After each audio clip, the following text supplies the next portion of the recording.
Você sabia desde ontem, doido? Não, ontem era talvez, hoje virou uma com certeza. Com certeza. Porque a Raquel quase desmaiou 2 vezes. Por quê? Calor.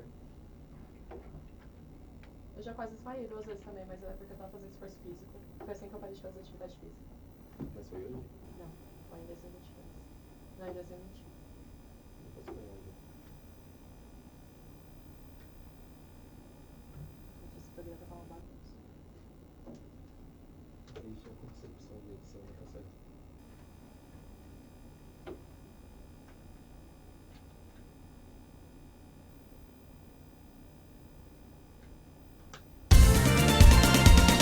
Atenção ouvintes da Rádio Mackenzie. Começa agora o Radar Mac, o jornal que te atualiza com as principais notícias universitárias do Brasil e do mundo.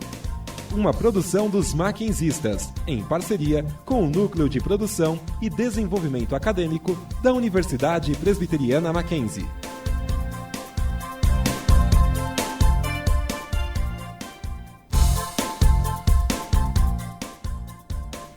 Olá, bom dia! Agora são 11 horas e 49 minutos pelo horário de Brasília.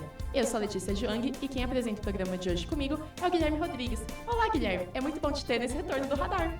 Oi, Leti, é muito bom estar de volta e bom dia para todos que nos acompanham ao vivo na Rádio Mackenzie e também pelo canal do YouTube do Radar Mac.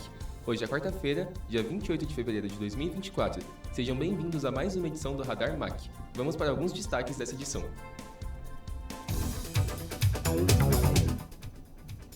Daniel Alves é condenado à prisão pela justiça espanhola. O Ministério dos Direitos Humanos emite nota acerca das fake news sobre a ilha de Marajó. Entenda como montar a sua reserva de emergência. Aquecimento global leva a dengue a países do hemisfério norte. Semana do Cinema oferece ingressos a R$12. Seleção brasileira sub-20 fica de fora das Olimpíadas de Paris. Estas e outras notícias você verá no programa de hoje. O Radar Mac está só começando.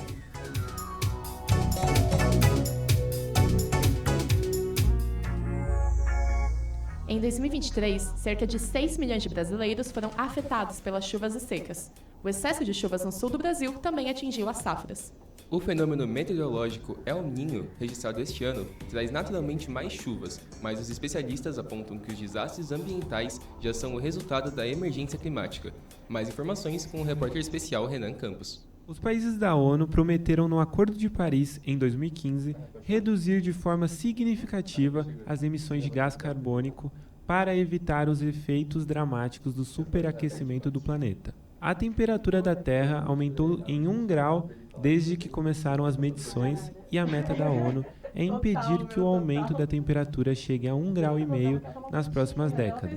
Mas para isso, é preciso fazer muito mais, como observa a jornalista Gisele Farias, do site Clima de Mudança. A história do PCC mostrou para a gente que a gente teria até 2030, né, para limitar o aumento da temperatura global para 1,5 graus, né, e saíram dados recentemente que mostram que a gente está caminhando para o lado oposto, né.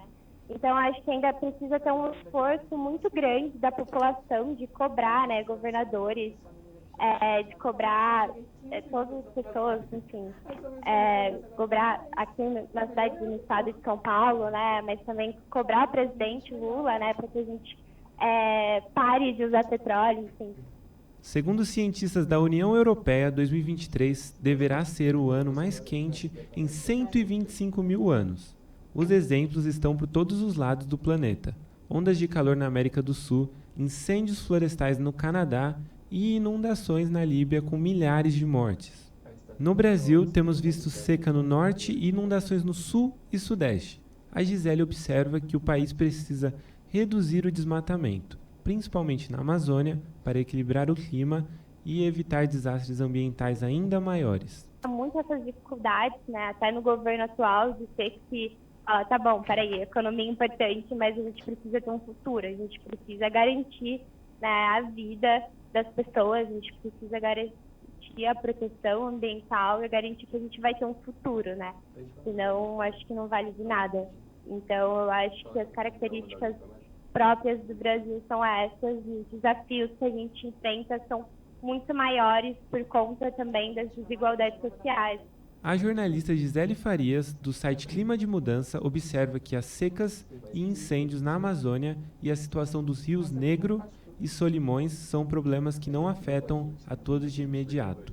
Os mais atingidos são os ribeirinhos, mas os problemas socioambientais da região terão impactos a curto, médio e longo prazos, tanto no Brasil quanto no mundo. Renan Campos, especial para o Radar MAC. O jogador de futebol Daniel Alves foi condenado à prisão pela Justiça Espanhola na última quinta-feira, dia 22. A condenação sai após pouco mais de O ano do atleta ter sido preso preventivamente. Mais informações na reportagem de Lávio Abreu. Daniel Alves, ex-atleta de clubes como Barcelona, Juventus, PSG, São Paulo e da Seleção Brasileira, foi condenado a 4 anos e 6 meses de prisão pela Justiça Espanhola, pelo crime de agressão sexual. Os fatos aconteceram no dia 30 de dezembro de 2022, quando o atleta foi acusado pelo crime por uma mulher de 23 anos de idade. Ele foi detido no dia 20 de janeiro de 2023, data na qual cumpre prisão preventiva desde então. Dentro do processo, algo que chamou a atenção foram as diversas alterações nos acontecimentos narrados por Daniel. Em 5 diferentes versões do que aconteceu, o lateral se utilizou de narrativas como não conhecer a vítima, estar embriagado e dizer que o ato foi consensual como forma de justificativa. Dentre as provas recolhidas, foram encontradas amostras do DNA que comprovam o ato sexual, além de sêmen presentes no chão do banheiro da boate onde tudo ocorreu e a constatação de um hematoma no joelho da vítima. No julgamento, os advogados da vítima pediram a pena máxima, de 12 anos. A promotoria pediu 9 anos, enquanto a defesa de Daniel Alves pediu a absolvição do jogador. Na sentença foi decidida a pena de 4 anos e 6 meses, havendo a observação que houve atenuante, ou seja, pagamento de uma multa no valor de 150 mil euros, que fez com que houvesse a diminuição da pena. Vale lembrar que essa multa foi paga por Neymar, jogador do Al Hilal e da Seleção Brasileira, que é amigo pessoal de Daniel. Dentro do período de condenação serão descontados os 13 meses que o criminoso passou em prisão preventiva. Além disso, após o cumprimento, ele ainda passará por liberdade vigiada no período de 5 anos. Outras penas aplicadas foi a proibição de se aproximar do local de trabalho da vítima em um raio de 1 km e a impossibilidade de exercer qualquer emprego no período de 5 anos. Toda essa história se trata de uma mancha enorme na imagem de Daniel, conhecido como um dos grandes laterais direitos da geração. Porém, por conta de suas atitudes, muitos irão relembrar de seu nome como um criminoso condenado, e não mais pelos seus feitos como futebolista. Lávio Abreu para o Radar MAC. O Ministério dos Direitos Humanos e da Cidadania emitiu uma nota na última sexta-feira 23, alertando sobre a disseminação de notícias falsas relacionadas ao suposto cancelamento de iniciativas e projetos do governo federal na ilha do Marajó, no Pará. A nota destacou a necessidade de reverter a lógica assistencialista e os padrões de vida na região do Marajó. Também foi ressaltado o compromisso de não associar imagens de crianças e adolescentes com a questão de exploração sexual. Mais detalhes com a repórter Vitória Cristina Zambotti. Segundo o comunicado da pasta, em maio de 2023, foi instituído o Programa Cidadania Marajó, com recursos destinados ao enfrentamento da violência contra crianças e adolescentes, além de promover os direitos humanos e o acesso às políticas públicas. A música autoral Evangelho de Fariseus, da cantora evangélica Aimee Rocha, viralizou nas redes sociais por denunciar a exploração sexual de crianças e o tráfico de pessoas menores de idade na ilha de Marajó, no Pará. Durante a semifinal do programa Don't Reality, competição musical entre artistas do universo gospel transmitida no YouTube, Aimee afirmou, após sua apresentação, que na ilha de Marajó, localizada a alguns minutos de Belém, ocorre um grande tráfico de órgãos, além de casos graves de pedofilia. Ela relatou que crianças de apenas 6 ou 7 anos saem em canoas e se prostituem por apenas R$5 em barcos na região. Esse assunto ressaltou o que aconteceu em 2020, quando a então ministra Damares Alves mencionou em um culto em Goiânia que buscava soluções para denúncias de mutilação e tráfico de crianças para exploração sexual na ilha de Marajó, afirmando possuir evidências. Após pedido do MPF por informações, ela declarou que as denúncias se baseavam em relatos, não em provas. O MPF alegou propagação de fake news, exigindo retratação pública e uma indenização de R$5 milhões por danos sociais e morais à população do arquipélago. arquipélago. Em uma reportagem exibida no Domingo Espetacular, no último dia 25, o jornalista Roberto Cabrini viajou até a ilha de Marajó, no Pará, e conversou com os moradores da região sobre os casos de exploração sexual de crianças e adolescentes. A Advocacia Geral da União informou à reportagem que iniciará uma investigação sobre a possível existência de uma rede de desinformação relacionada à ilha. Vitória Cristina Zambotti, para o Radar MAC. Um assunto que tem assustado muitos jovens é a educação financeira e como guardar o seu próprio dinheiro. Você já parou para pensar como deve guardar o seu dinheiro e como separá-lo para possíveis investimentos? Algumas dúvidas frequentes entre os jovens são referentes a fazer uma reserva de emergência, ou o que fazer para que o dinheiro trabalhe para mim. O nosso repórter Fernando Bertrand está aqui no estúdio e nos explicará um pouco mais. Tá certo. Bom dia, Letícia. Bom dia, Guilherme. Vocês já começaram com algumas dúvidas que são bem pertinentes aí nos jovens e são muito importantes. Mas é claro que a gente precisa mesmo separar uma parte do nosso dinheiro para fazer investimentos, mas é importante, e eu acho que é muito mais importante, a gente começar pensando numa possível reserva de emergência aí para os jovens. Mas, Fernando, explica pra gente o que seria essa reserva de emergência. Bom, a reserva de emergência, na verdade, ela é basicamente um valor que você junta, né, que ele é suficiente para você sobreviver aí, basicamente, sem receber um salário por pelo menos uns 3 meses. Então, assim, é um dinheiro que você vai juntar numa conta separada, que você vai deixar o dinheiro lá, você não vai nem tirar e nem colocar mais dinheiro na conta. Então, você juntou, sei lá, R$2.000, você junta os R$2.000 e deixa lá, né? Não mexe, até você realmente precisar. E por quê? Porque justamente, eu perdi o emprego, não vou mais receber meu salário. Então eu tenho pelo menos uns 3 meses lá que eu consigo me virar até eu conseguir um outro emprego, entendeu? E como a gente sabe o quanto a gente vai precisar guardar? Bom, é aí que muita gente acaba se confundindo, acaba cometendo alguns erros. Bom, o primeiro passo é você pegar durante um mês e anotar.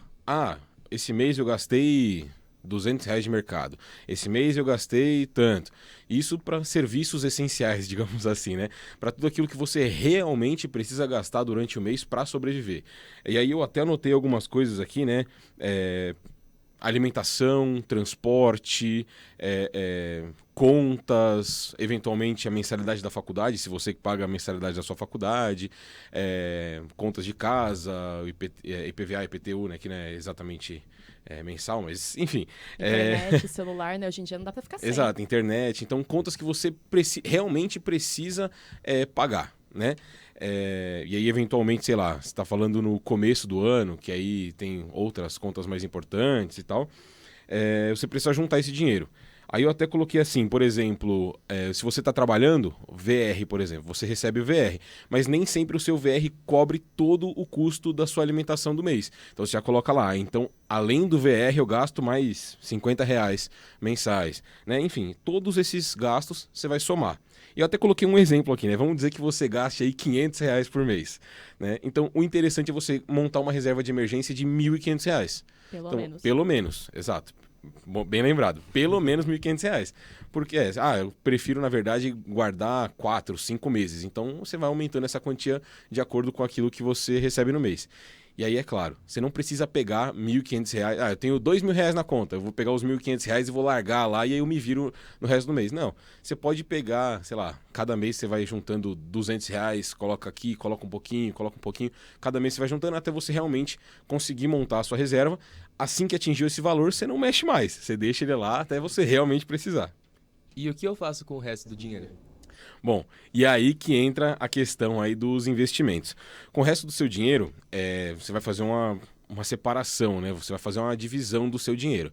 Uma divisão que eu anotei aqui, que eu acho que possivelmente seria interessante, uma coisa que eu esqueci de comentar nesses gastos essenciais não entram festa, balada, bebida, bar, tá? Então, é só a coisa que é realmente essencial. Você não precisa de festa nem de bebida para sobreviver. Não tá? Toda semana, pelo menos. Não toda semana, mas é só coisa essencial. Conta de casa, pelo amor de Deus. Então, vamos lá. A divisão que eu montei aqui é você pegar tudo aquilo que sobrou, então você vai pegar vamos dizer que você está juntando a sua reserva de emergência ainda. Então você vai pegar, vai colocar uma parte na sua reserva de emergência. Aí falei para você que era R$500, né, que você gasta no mês. Então você vai pegar R$500 e vai deixar na conta. O resto, você vai pegar 40%. Isso uma dica minha, tá? Uma coisa que eu tenho feito e que tem se encaixado. Você vai pegar 40% daquilo que sobrou e vai colocar em investimento de ativos. 20% em investimento em passivos. 20% em possíveis projetos futuros e 20% em gastos geral. Entendeu? Gastos gerais. E o que é esse ativo, passivo que você está falando, mas vamos lá. O que são esses termos? Investimentos, né, em ativos são investimentos que você vai fazer em coisas que vão render um dinheiro para você. Ou seja, você vai gastar um dinheiro e aí no final do mês, ou a cada 2, 3, 4, 6 meses, ele vai te devolver uma parte do dinheiro. Ou seja, aí nesse quadro ele vai encaixar aí ações, fundos imobiliários, fundos cambiais, fundos de investimentos, moedas, daí pode ser inclusive global, né? Então dólar, euro, libra, pode ser Bitcoin, né? Moedas, criptomoedas e tal. E itens colecionáveis, por exemplo, que você vai comprar, você vai guardar aí durante 5, 6, 20 anos, ele vai valorizar e você vai ganhar um dinheiro em cima desse item se você acabar vendendo. Passivos são todos aqueles investimentos que você acaba comprando e esse dinheiro não volta. Ou seja, uma casa, um carro, roupa, celular, tudo isso que você compra e ele inclusive gasta dinheiro. Então a casa, você tem gastos com a casa. Limpeza, manutenção, contas. O carro, gasolina, manutenção, tudo. Então tudo aquilo que você vai comprar ele vai continuar tirando seu dinheiro. E aí, claro, você que ganha estagiário, você não vai. Não, com um salário meu eu já vou conseguir montar minha reserva de emergência, comprar uma casa e um carro. Não, então você pode pegar, juntar e guardar esse dinheiro separado e juntando até realmente conseguir alcançar o valor. Mas é importante juntar pelo menos uns 20%, separar 20%. Os projetos são viagens, por exemplo, né? Então, projetos não deixa de ser um investimento, que você está gastando com você mesmo. Então, são projetos futuros. Eu almejo fazer uma viagem para os Estados Unidos. Então, você vai pegar 20% daquilo que sobrou do mês e aí você vai juntar, vai separar numa conta lá separadinha para você poder fazer uma possível viagem. Eu sonho muito em comprar o iPhone 15. Aí você vai pegar, vai juntar um dinheirinho lá até você conseguir o preço e esses gastos no geral. Aí que entra festa, balada, bebida, tudo aquilo que você curte fazer durante o mês, que não é essencial, mas que você pode fazer. Se você se planejar direitinho, né, você pode fazer. Então, passeio, não, mano, quero sair com a minha família e ir pro interior, passar uma semana no interior, quero passar um feriado no interior, tal. E aí, esse dinheiro aqui com gastos gerais. Caramba, muito informativo, né? Muito educativo. Muito obrigada, Fernando. Valeu.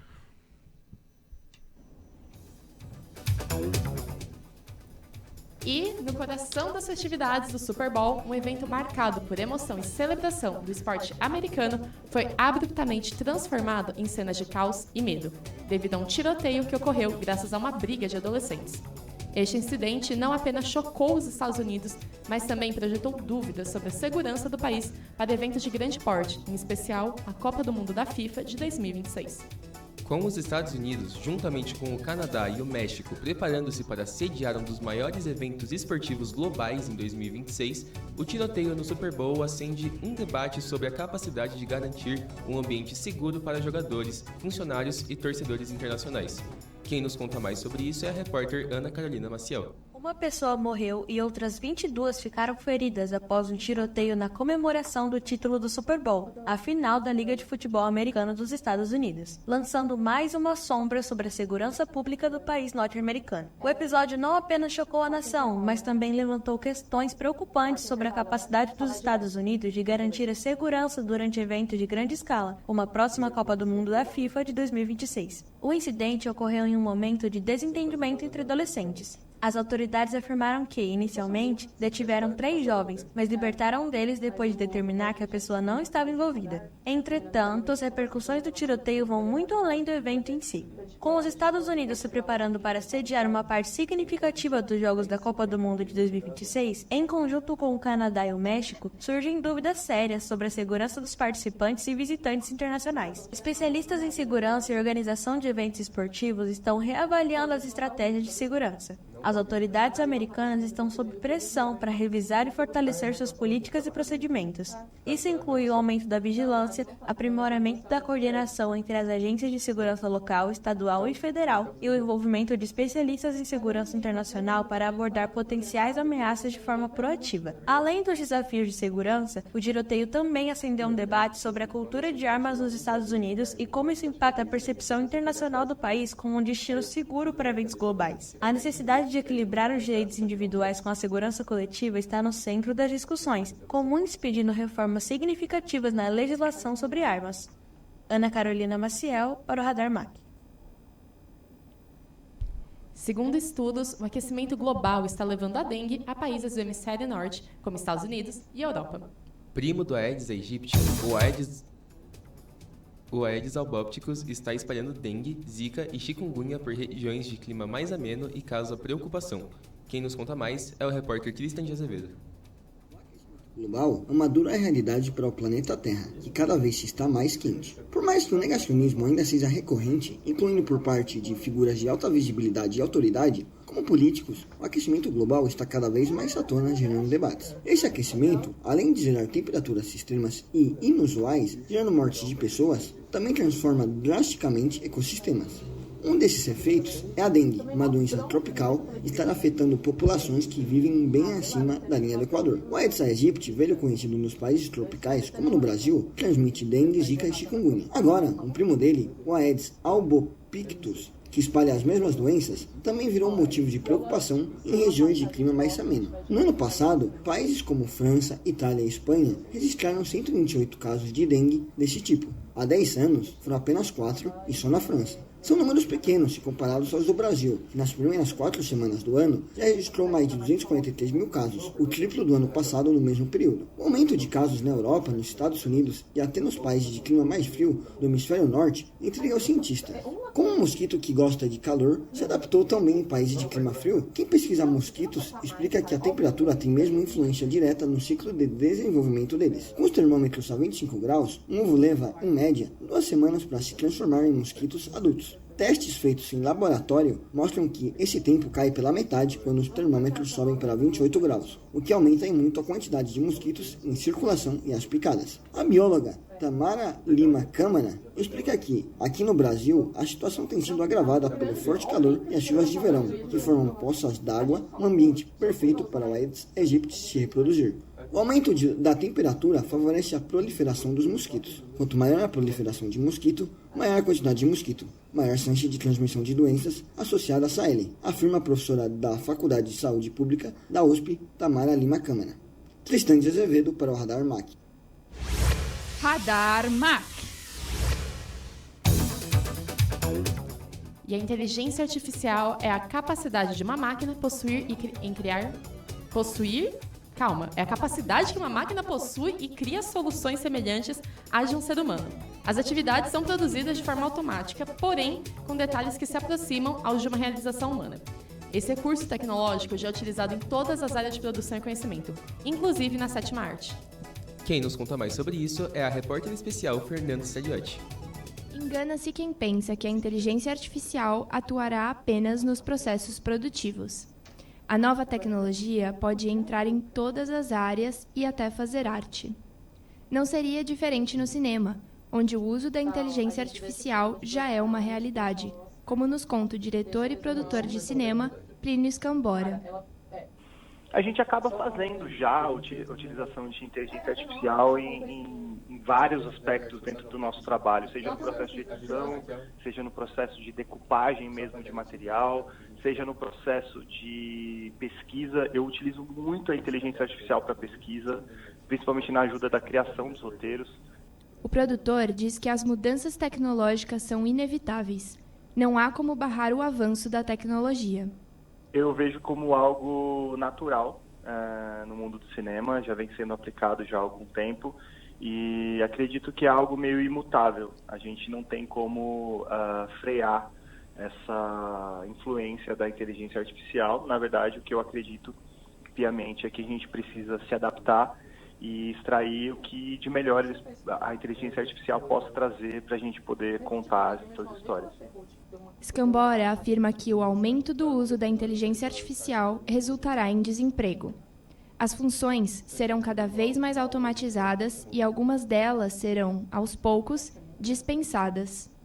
Se você parar para pensar que hoje um valor médio de um filme blockbuster nos Estados Unidos custa $200 milhões, né, que foi o preço, por exemplo, desse último filme do Scorsese, enfim, de vários outros, você vai parar para pensar que esse filme ele emprega milhares de pessoas. O diretor e produtor de cinema prevê mudanças grandes no uso de figurantes e na concepção da dublagem. Os custos devem cair bastante. Uma questão polêmica no momento é o uso de atores e atrizes já falecidos. A inteligência artificial permite que a imagem e a voz deles sejam manipuladas em novas histórias. Trata-se de uma questão ética, levantada no cinema pela nova tecnologia. Fernando Stradiotti, especial para o Radar MAC. No último domingo, aconteceu o All-Star Game da... Ai, gente, perdão, me perdi no roteiro. Guilherme, assume. Que susto. Encerra hoje a Semana do Cinema, evento que atraiu milhares de pessoas de volta aos cinemas e registrou recorde de público no ano. O projeto é realizado pela Federação Nacional das Empresas Exibidoras Cinematográficas, FENEEC, e visa democratizar o acesso às salas de cinema. De acordo com a Comscore, 28,26 milhões de reais foram arrecadados nas bilheterias. Entre os destaques de bilheteria estão os filmes Madame Teia, Bob Marley, One Love e a comédia romântica Todos Menos Você. As maiores redes de cinema do Brasil estão participando do movimento. Entre elas estão em destaque o Cinemark, a UCI e a Cinépolis. Essa semana foi a oportunidade perfeita para maratonar os filmes indicados ao Oscar que estão em cartaz. Ficou interessado? Então aproveita que ainda dá tempo de ir ao cinema hoje e pagar mais barato. E continuando a falar de filmes, 2023 foi bem movimentado para o mundo dos cinéfilos. Eventos como Barbie vs Oppenheimer, greve do Sindicato dos Atores e Roteiristas ilustram bem o que foi o ano que se passou na sétima arte. E tem um evento que culmina todos os eventos cinematográficos numa grande premiação que ocorre no início de todos os anos em Los Angeles. É a cerimônia do Oscar, ou cerimônia da premiação anual da Academia de Artes e Ciências Cinematográficas.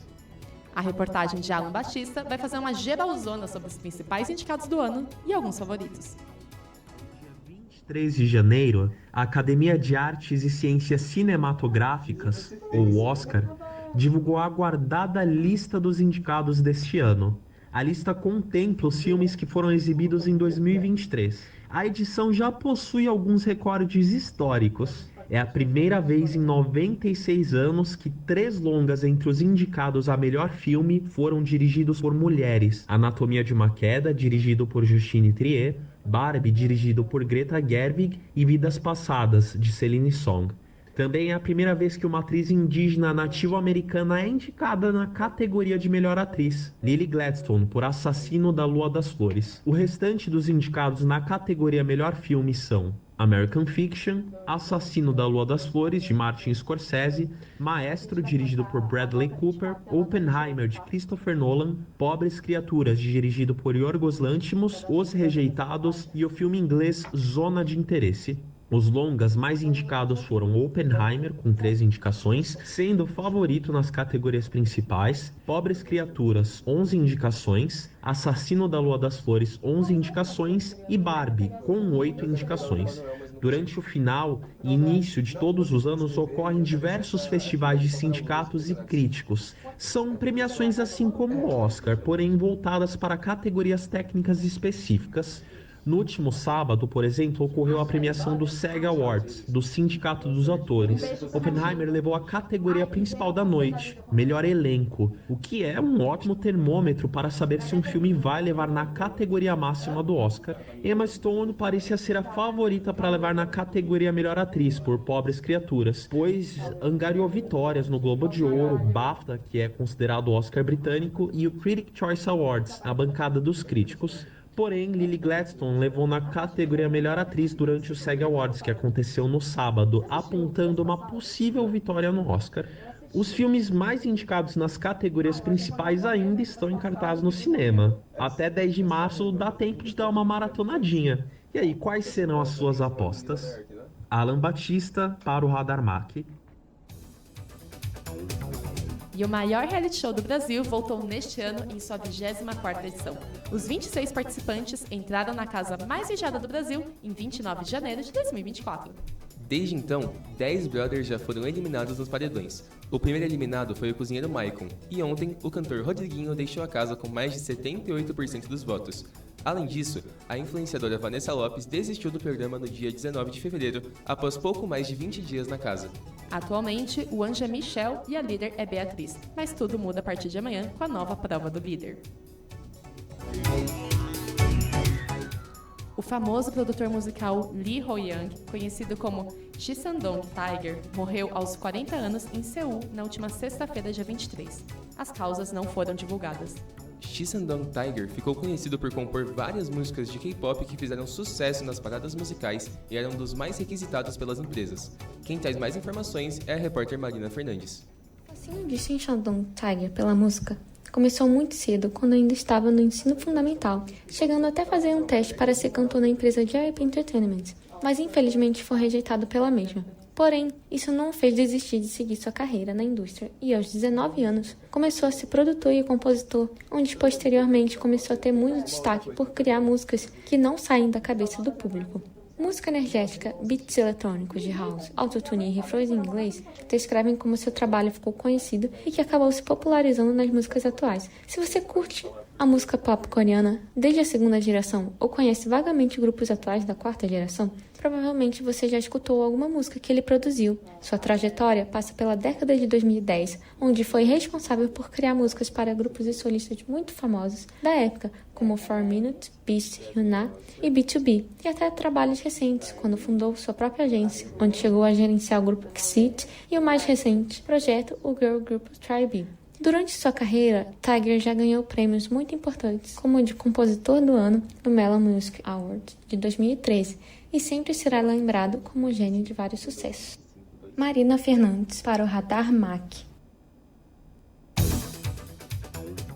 A quinta produção do diretor Kleber Mendonça Filho, Retratos Fantasmas, foi indicado para representar o Brasil na disputa pelo Oscar de 2024 na categoria Filme Estrangeiro.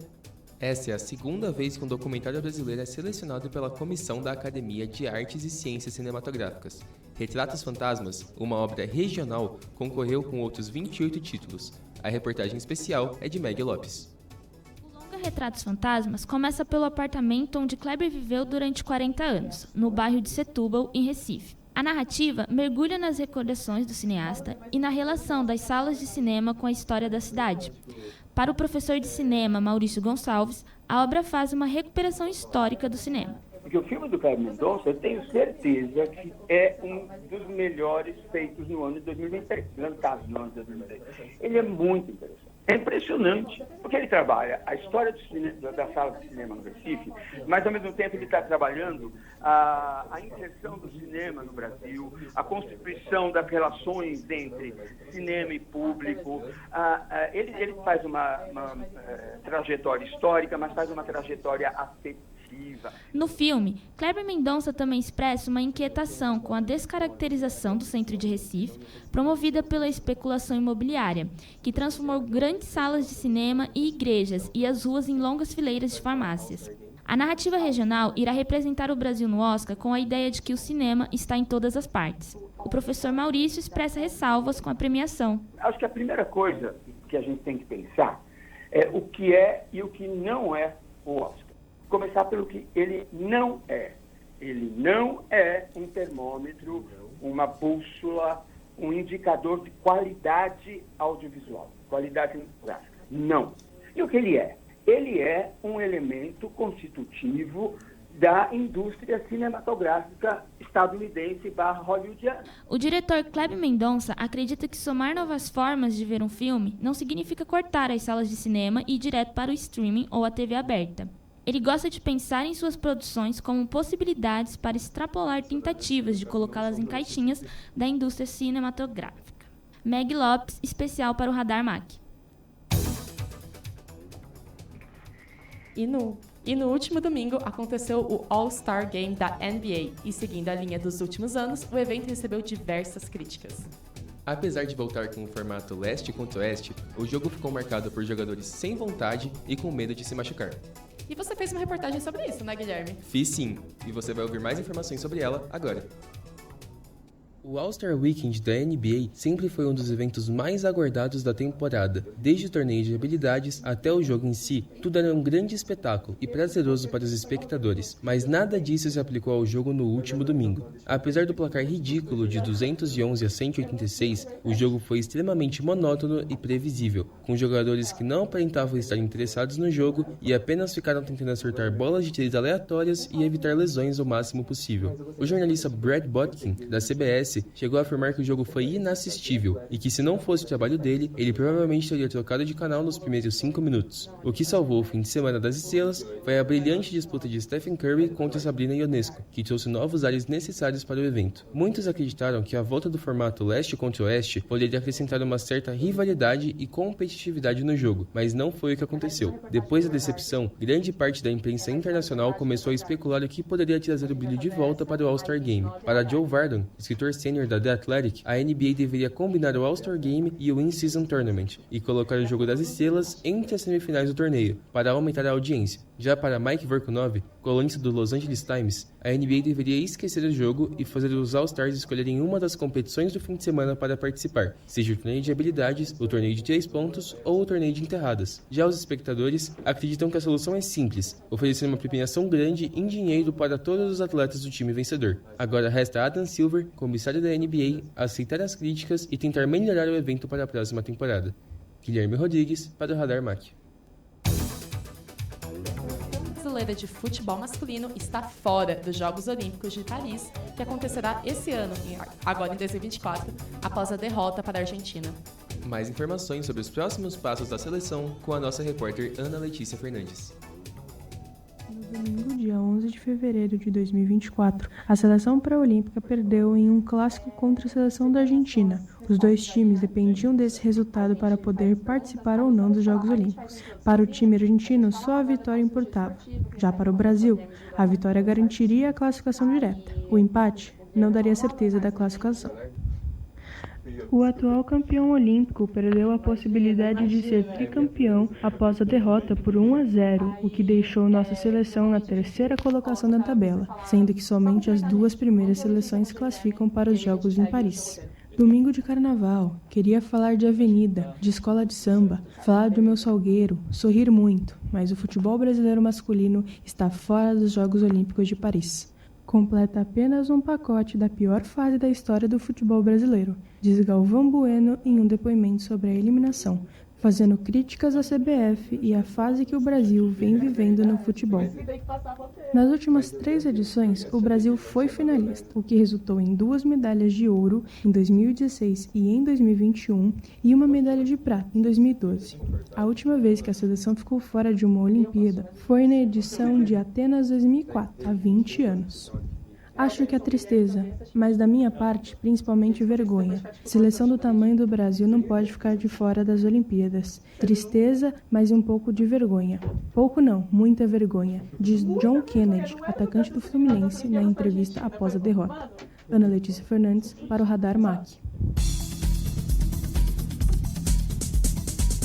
As emoções do esporte. A análise equilibrada da partida. Também é pauta do Radar Mackenzie. Começa agora o Giro Esportivo Arquibancada MAC. E agora vamos para o nosso Giro Esportivo com Arquibancada. Quem está aqui conosco nos estúdios hoje é o Guilherme Giron. Oi Gui, seja bem-vindo. Oi, bom dia Leti, bom dia Gui, muito obrigado. E vamos começar falando de futebol. Quais os destaques dos nossos campeonatos? Bom, o futebol brasileiro agora passa pela fase dos campeonatos estaduais, então eu trouxe alguns destaques aqui. A gente tem o Campeonato Paulista, em que Santos e Palmeiras já estão classificados para os jogos finais, para o mata-mata. A gente tem o Corinthians numa fase muito ruim, mesmo com a troca de técnico, eles correm risco de ficar fora desse mata-mata. E o São Paulo também teve alguns tropeços, mas parece já estar garantido nessa fase final. A gente também tem um Campeonato Carioca, em que o Fluminense e o Flamengo jogaram o clássico Fla-Flu e o Flamengo conseguiu ganhar por 2-0. E também a gente tem as fases iniciais da Copa do Brasil, que as zebras novamente correndo soltas. Vou citar o exemplo do Souza da Paraíba, que é um time da 4ª divisão, que conseguiu eliminar o Cruzeiro, que é o maior campeão do torneio na primeira fase. Caramba, hein? Bota a zebra nisso. Inclusive, o escudo do Souza da Paraíba é uma coisa espetacular. É sensacional, é verdade. Mas saindo um pouco dos áreas nacionais, o que você pode falar pra gente sobre os torneios internacionais? Bom, falando desse âmbito internacional, eu posso citar o título do Liverpool na Carabao Cup. O Liverpool jogou a final do torneio contra o Chelsea e acabou fazendo gol só nos acréscimos com o zagueiro Van Dijk. Esse título pode ser o último título do técnico alemão Jürgen Klopp com o time dos Reds, já que anunciou que vai sair no final da temporada. Também outro destaque que eu posso trazer é sobre a final da Recopa Sul-Americana, que a gente vai ter amanhã, 9h30 da noite, que o Fluminense vai tentar recuperar a desvantagem de 1-0 depois de perder para a LDU lá em Quito. E vamos mudar agora dos gramados para as quadras. Quais as notícias do mundo do tênis? Bom, sobre o mundo do tênis, a gente teve o Rio Open, que durou até esse domingo lá no Jockey Club no Rio de Janeiro. E o torneio contou com atletas de todo mundo, mas quem ganhou o torneio foi o argentino Sebastián Baez, depois de fazer uma atuação avassaladora em cima do conterrâneo Mariano Navoni, conseguindo ganhar de 2-0. Já no torneio de duplas, a gente também teve um título inédito, que foi a primeira vez que um brasileiro conseguiu ganhar o título. A gente teve o Rafael Matos, que é gaúcho, junto com seu parceiro Nicolás Barrientos, colombiano, ganhando o título de 2-0 de uma dupla de tenistas austríacos, e garantiram assim o título.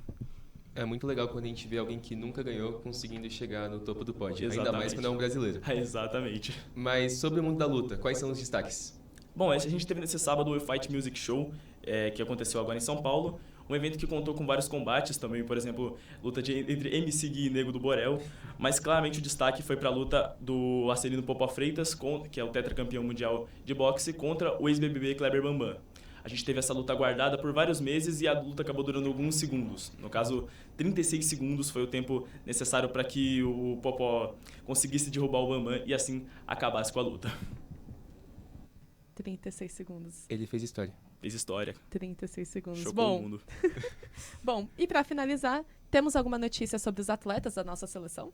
Na verdade, sim. A gente teve indicação segunda-feira da Raíssa Leal, a Fadinha, e do Felipe Toledo para o Prêmio Laureus. Essa premiação ela condecora os atletas que tiveram maior destaque no ano de 2023. E aí, eles estão concorrendo para a mesma categoria, que é Atleta de Ação do Ano de 2023. Essa premiação ela ocorre em Madrid, no dia 22 de abril, e além disso a gente também teve outra indicação de brasileiro, que foi o projeto Bola Pra Frente, organizado pelo Jorginho, na categoria Esportes do Bem, que são ações sociais organizadas no mundo do esporte. Caramba, muito legal, muito bom saber disso. Muito obrigada pelas informações, Gui. Muito obrigado. Radar MAC. E antes de encerrarmos, queremos expressar o nosso agradecimento a você que nos acompanhou até aqui nesse retorno um pouco bagunçado do Radar. Agradecimentos especiais ainda a toda a equipe do Radar MAC, da Rádio Mackenzie e o Núcleo de Produção e Desenvolvimento Acadêmico da Universidade Presbiteriana Mackenzie. O Radar MAC está ficando por aqui. A edição de hoje logo mais estará disponível no YouTube e nas principais plataformas de áudio. E não deixe de nos seguir nas nossas redes sociais, @RadarMac. Quarta-feira da semana que vem estaremos de volta no mesmo horário, às 11h30 da manhã. Até lá!